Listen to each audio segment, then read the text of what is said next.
Alô, amigos do Arena Esportiva, aquele abraço. O tema do programa é a Copa do Brasil, em que esse ano a CBF alterou o regulamento da competição na primeira fase. O visitante, se empatar no tempo normal, a disputa vai para os tiros livres da marca do pênalti, quando antigamente, até o ano passado, ele se classificava.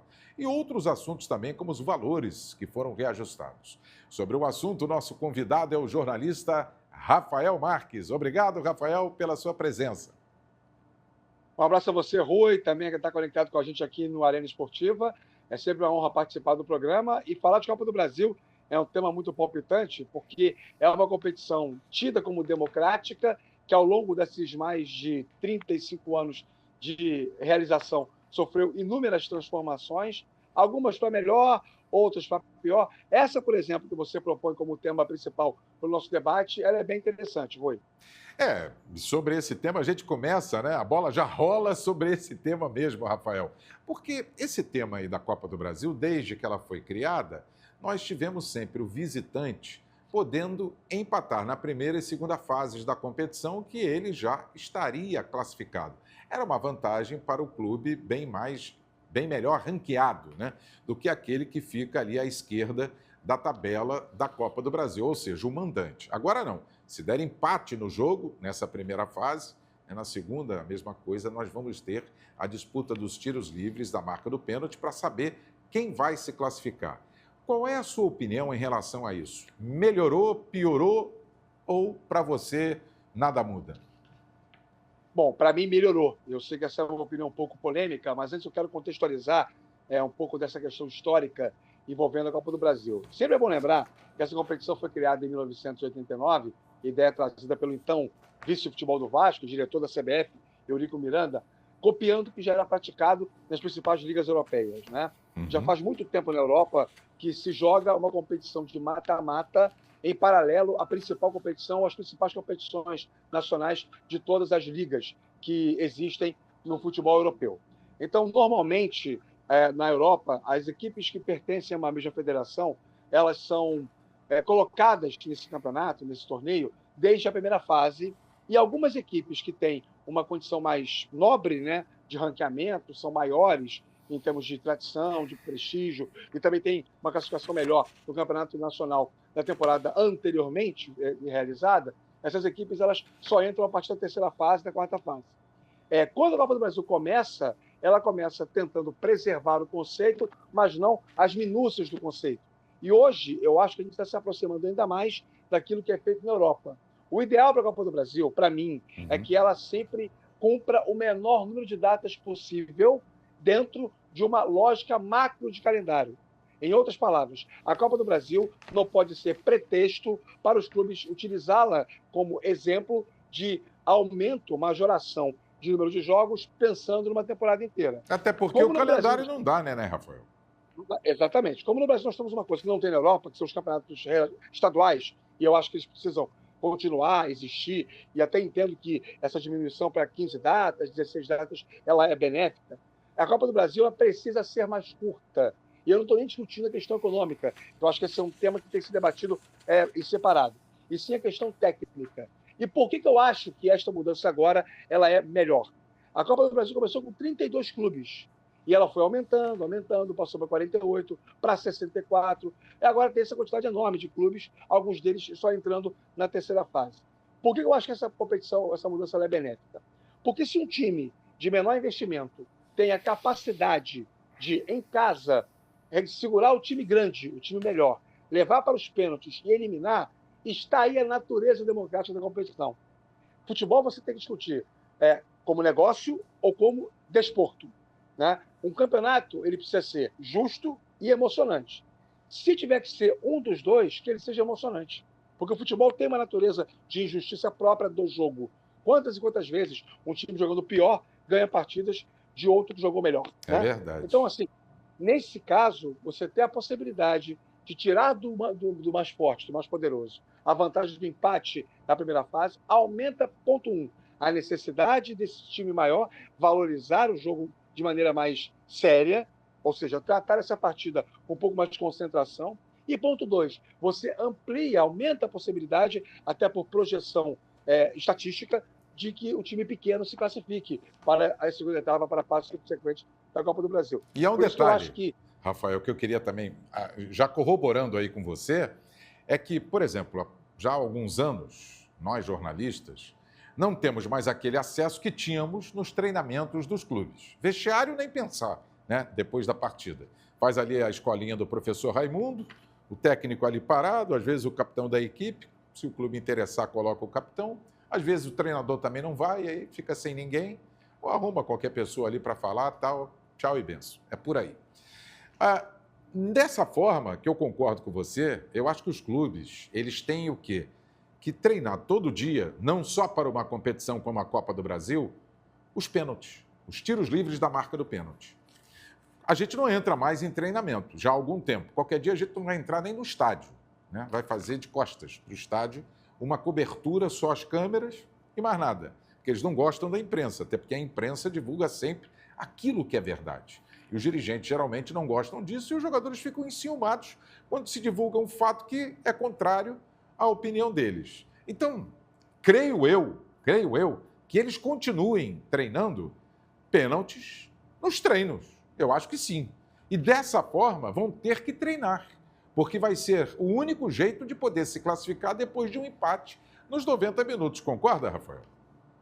Concordo. E assim, eu até acho que os times treinam pênaltis, mas treinam só quando é circunstancial.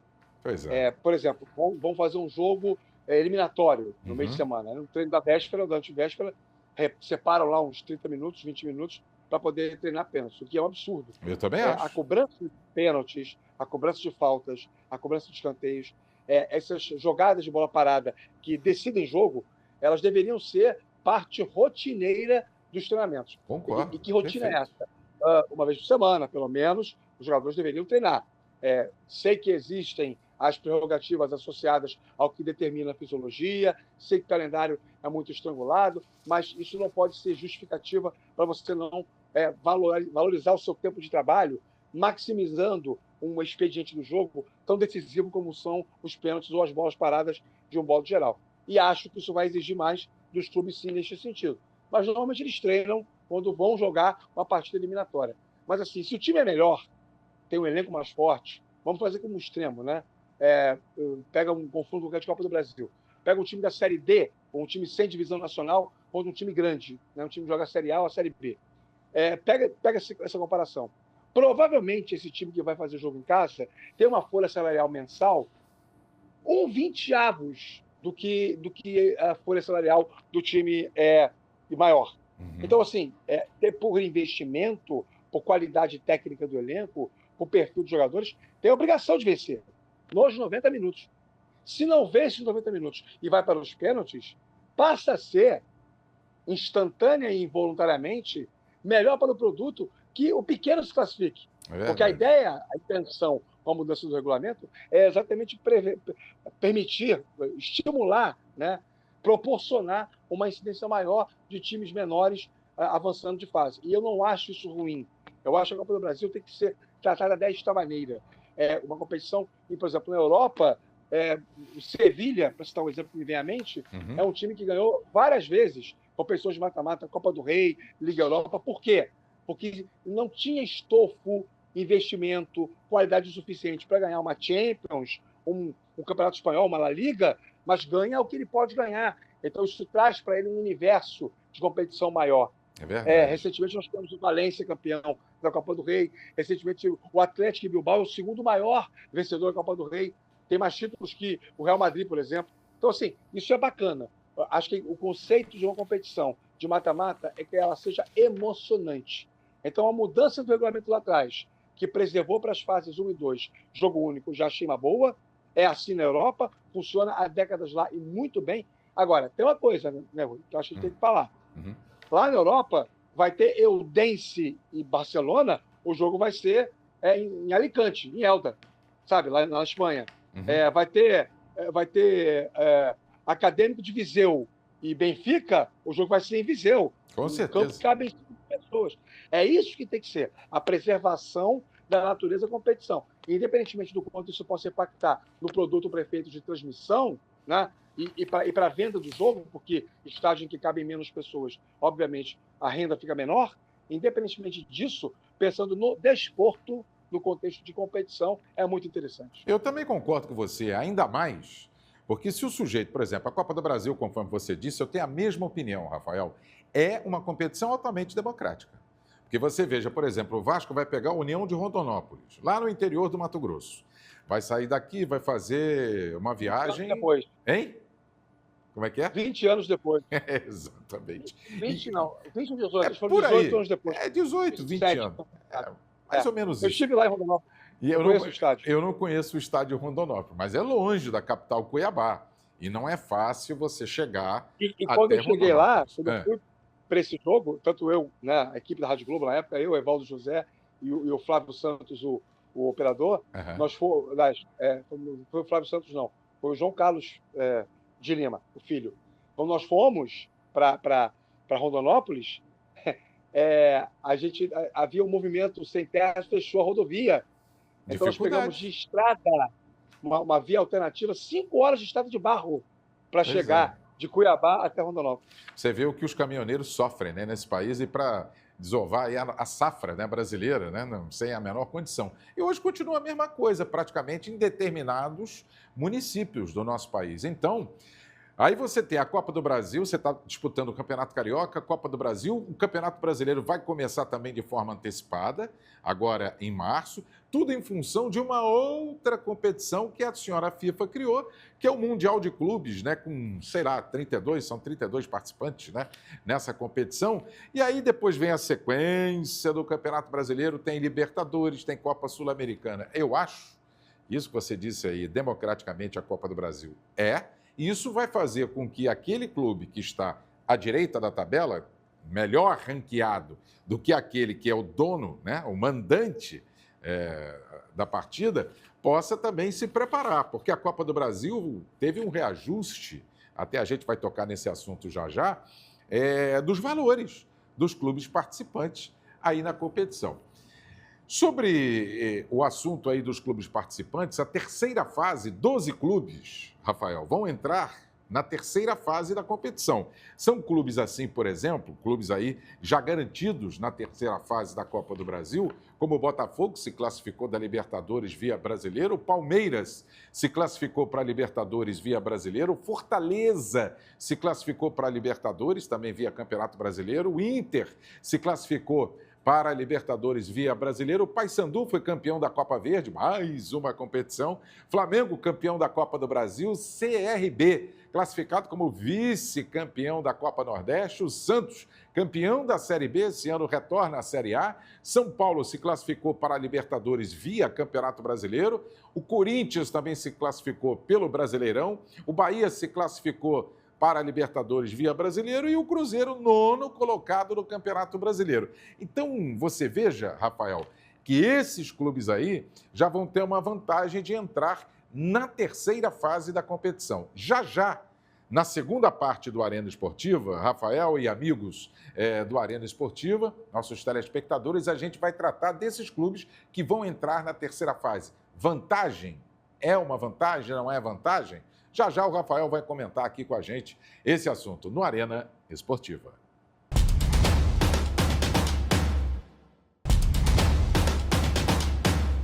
Muito bem, meus amigos do Arena Esportiva, estamos de volta e o tema Copa do Brasil, os clubes que entram na terceira fase da competição são 12 no total. Rafael Marques, esses clubes que entram na terceira fase da competição, seja via pelo Campeonato Brasileiro, campeão da Copa Verde, Santos campeão da Série B do Campeonato Brasileiro. Enfim, esses clubes, eles têm a vantagem de não ter participado da primeira e segunda fases, entram mais tranquilos e com a obrigação de vencer. Afinal de contas, eles conquistaram títulos e ranqueamento também pelo Campeonato Brasileiro e pelas Copas também regionais. Qual é a tua opinião sobre isso? Acho que sim, Rui. Acho que eles precisam ter essa responsabilidade explicitada, né? Falada de maneira muito franca, muito direta. Porque são clubes que têm razão para poder usufruir dessa vantagem e precisam confirmar dentro de campo. Eu acho que é uma grande vantagem, principalmente porque, em 95% dos casos, os jogos de primeira e segunda fases de Copa do Brasil são jogos com uma logística muito complexa, né? Viagens mais longas, lugares que não tem nem aeroporto. Então, você lá, e agora com o jogo único e sem a vantagem do empate, principalmente na fase 1, aumenta a necessidade de concentração de jogo, né? O nível de responsabilidade do time grande fica maior. Como a competição passou a ser muito caracterizada com o passar dos anos por ser uma competição lucrativa, e acho até que o olhar sobre a Copa do Brasil hoje, ele, por vezes, é tratado pela opinião pública como uma coisa muito mais do ponto de vista financeiro do que do ponto de vista esportivo, o que eu acho um equívoco. Mas já que existe essa realidade, para alguns clubes de menor investimento, chegar até a terceira fase, por exemplo, significa salvar uma temporada inteira em termos de folha salarial. É verdade, é verdade. Chegando para uma terceira fase, paga a folha inteira do elenco, da comissão técnica. Então, são jogos de alta exigência. Esses times jogam um ano, jogam a vida. Os caras se matam em campo. A torcida local vai e faz uma pressão tremenda. É um outro componente, é um outro cenário, que é muito interessante. E isso nós não vemos só no Brasil. Nós vemos isso no mundo inteiro, onde há ligas de futebol fortes, como é o nosso futebol brasileiro, o nosso campeonato brasileiro. Então, assim, acho que é uma vantagem que, se bem administrada, se bem utilizada, ela vai surtir um efeito prático bem interessante para os seus times.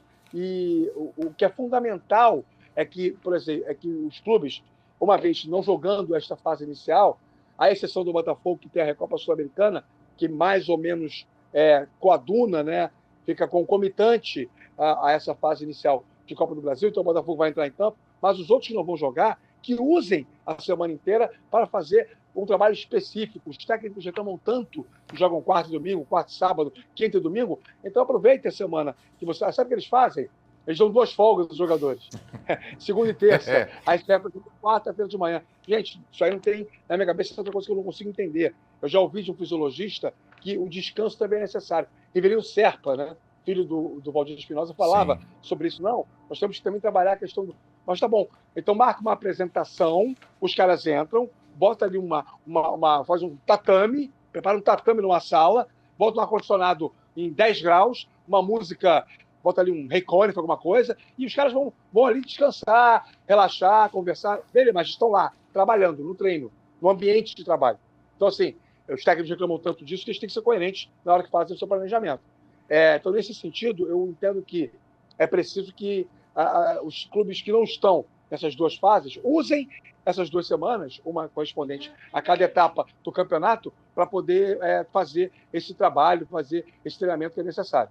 Perfeito. Agora vamos falar de dinheiro da Copa do Brasil, porque a CBF ela fez um ajuste na Copa do Brasil desse ano e o campeão pode receber 101 milhões de reais. Os valores aí desse ajuste que a CBF fez considera a inflação sobre o índice de preços ao consumidor amplo, o IPCA. E o campeão do torneio, portanto, pode receber 101 milhões de reais. No ano passado, o Flamengo acumulou 93 milhões, você veja aí que são 8 milhões a mais, né?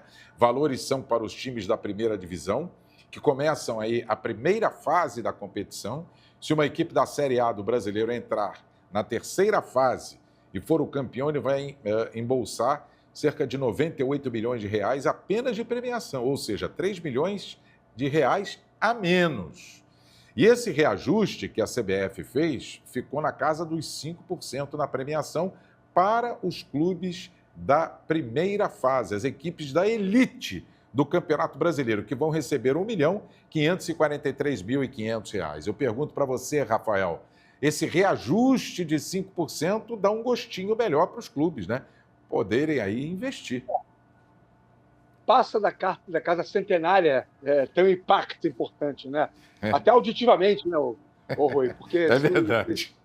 Você fala em 91, você fala em 101, nossa senhora, parece que aumentou, uma coisa absurda. E, na verdade, o que nós temos que considerar é que esse aspecto, jamais, o futebol é um negócio tão sério e movimenta tanto a economia mundial, que eu não me sinto nem com autoridade para questionar parametrização de valores de campeonato. Para um campeão da Copa do Brasil ganhar 101 milhões, provavelmente ele em campo significa para a CBF, no mínimo, 4, 5 vezes mais desse valor. Senão ela não estaria pagando esse valor todo, né? Com base no que ela arrecada dos seus patrocinadores, com base no que ela arrecada dos seus direitos de transmissão. Se paga tudo isso, é porque arrecada muito mais do que isso. jamais ela iria fazer uma conta que não fosse favorável a ela. E que paga mais, inclusive, que o Campeonato Brasileiro da Série A e até que a Libertadores, né? Sim, a Libertadores é uma outra realidade, até porque, inclusive, a Conmebol precisa fazer um pareamento econômico médio compatível com a realidade de outros países. Sim. Se ela bota uma premiação muito mais elevada pensando no Brasil, ela causa um disparate até do ponto de vista social em outros países, que, assim, os caras vão querer ganhar a Libertadores para poder se salvar, de repente, até o CNPJ do clube, né? Uhum. Principalmente futebol paraguaio, futebol uruguai. O argentino ainda consegue se mexer, hoje o equatoriano também, o colombiano também, mas o Paraguai e o uruguaio não. Inclusive, nem tem massa esportiva de manobra para competir com clubes brasileiros, principalmente. Mas, assim, então, é uma competição que acabou sendo muito melhor vista ou muito melhor tratada do ponto de vista econômico do que do ponto de vista esportivo. Repito, eu não me sinto com autoridade para debater conceitualmente nada que diga respeito a é justo ou é injusto. Futebol é um esporte caro, é um mercado que movimenta muito a economia do país. 1 a cada 9 famílias no Brasil vive no futebol, do futebol ou para o futebol. Isso é uma coisa muito séria. Então, assim, por conta desse ecossistema ser fundamentado, eu entendo que esse percentual está compatível. Se não, vejamos, o que margeia, o que permeia as decisões econômicas do país? É o IPCA, né?